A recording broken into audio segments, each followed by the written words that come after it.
not reflecting on any individuals, but by and large, when I look at HR fraternity, what I see missing or what I would want them to do, which they don't do as well. I think to me, human resources has always been in my mind a line function. It has never been a staff function. I see very few HR people who have the ability of making it a line function, right? They end up being staff, and why they end up being staff, I don't understand, right? I think they need to really draw this equation with the with the CEO or whosoever, with the board, and actually have this open dialogue to say, guys, if you want me to do a staff job here, what's the excitement? There's no excitement. I should be a person who should make a direct impact on the profitability of this company, on the revenues of this company, on the new business associations of this company. And if I'm not going to play a role there, I'm wasting my time. I truly believe it's waste of time, because then you relegate yourself to becoming a coordinator. I think that's one fundamental problem that's there. The second issue that I see with HR guys is that somewhere when things don't happen, somewhere when there are gaps, they try to be on the wrong end of the stick and get the blame for everything on people's side without any rhyme or reason. And it's got a little bit of association with what I said earlier.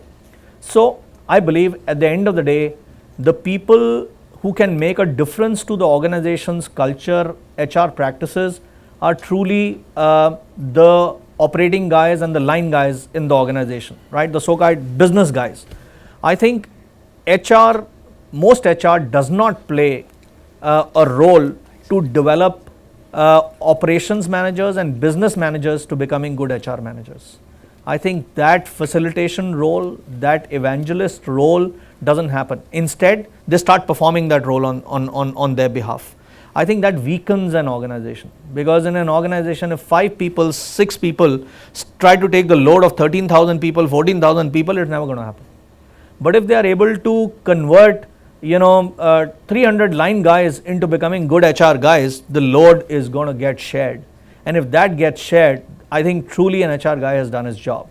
I think that's another area where I see a gap.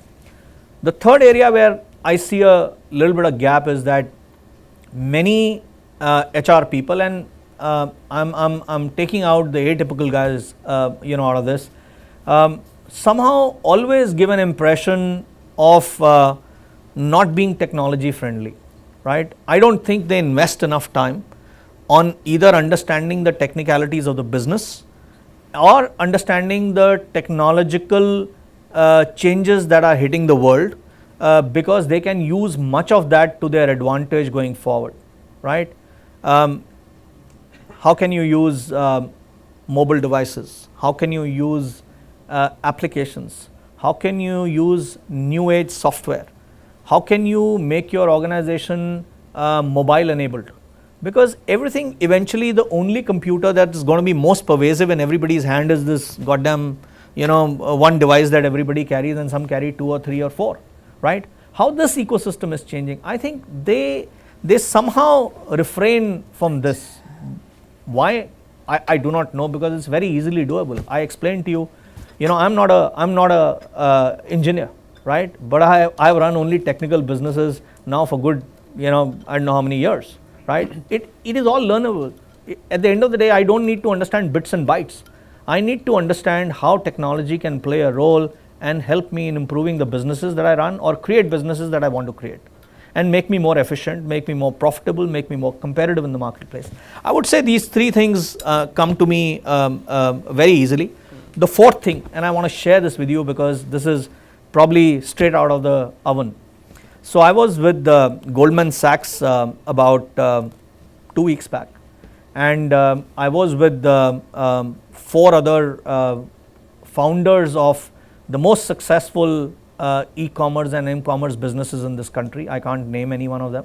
They're all dear friends. We were all sitting, 6 of us were there, and we were with Goldman Sachs and a global large investor. And this was a breakfast meeting that was happening at Oberoi's. And during that course of meeting, the chairman of that large global investment firm asked one question to say, what as entrepreneurs, what as leaders gives you a sleepless night? And the round robin started. I was the last guy, right? I was surprised and shocked that everybody had the same answer. The same answer. The answer was people capability. This was the missing link and stuff that gives sleepless night to everybody across the table. People who are actually running businesses that most of you envy today, right? $1 billion, $2 billion, $5 billion. You read about these every day in the newspaper. They have one common problem, that they believe they do not have adequate talent to grow these companies. I think this is an area where I think Indian, and sorry for being so blatant, Indian HR leaders need to really up their ante. You have to see how global and how globally capable the workforce at companies like Google are.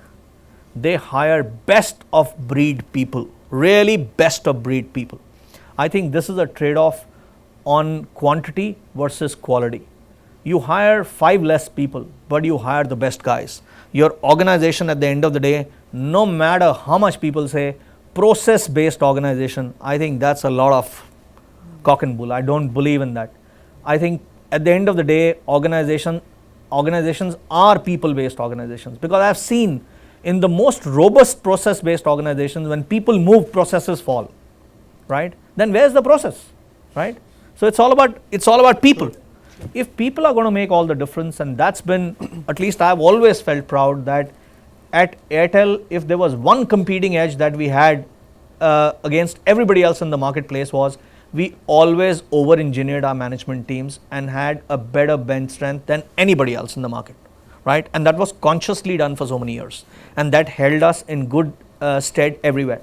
I think the tools that we use, the criteria that we use, I think we settle down for very average lot of people very quickly. The stringency that has come in hiring today in the Western world is really enamoring. I think we need to up our standards as HR people when we fill up vacancies and when we resource organizations. I think we have just reconciled to producing very average organizations. And this I'm just again sharing with you because it happened with me a little while back, that such seriously successful organizations, there's only one sleepless night problem, and that is I do not have the right capability that I might require to grow this organization. And that responsibility is shared with everybody else. I don't say it's only HR's responsibility, but they are the custodians of this responsibility. They must lead this, and they must show this mirror to every CEO, every CXO to say, don't hire substandard people. Don't build substandard capability. That's also because of a reason, and this is a concept I cannot leave this room without sharing. In life, there are and decisions and there are or decisions, right? Most people are very comfortable in taking and decisions, but taking or decisions is a very, very difficult job, because you have to give up something to get something, right? You have to push your leaders to take or decisions, to say, why do you want to build capability everywhere in the organization, right? Let's pick up what is strategically inclined, and that's when you get strategic, to say, let's pick up what is strategically important for us, that will change the shape of the business that we are doing. Let's put all our resources over there, and for that, we are not going to get the second best, because if you get the second best, you will be also ran, no matter how hard you try, right? Things don't happen by luck, they happen all by design at the end of the day, right? So I think those choices, and you have to push the CEOs to make those choices. Sorry, this is not an and choice, this is an or choice. Please make it. And it is only companies that will make good or choices in future will survive. And choices will only add a dhobi list which will never get fulfilled. It will be only there to fulfill your own self prophecies, nothing more than that. That's my take.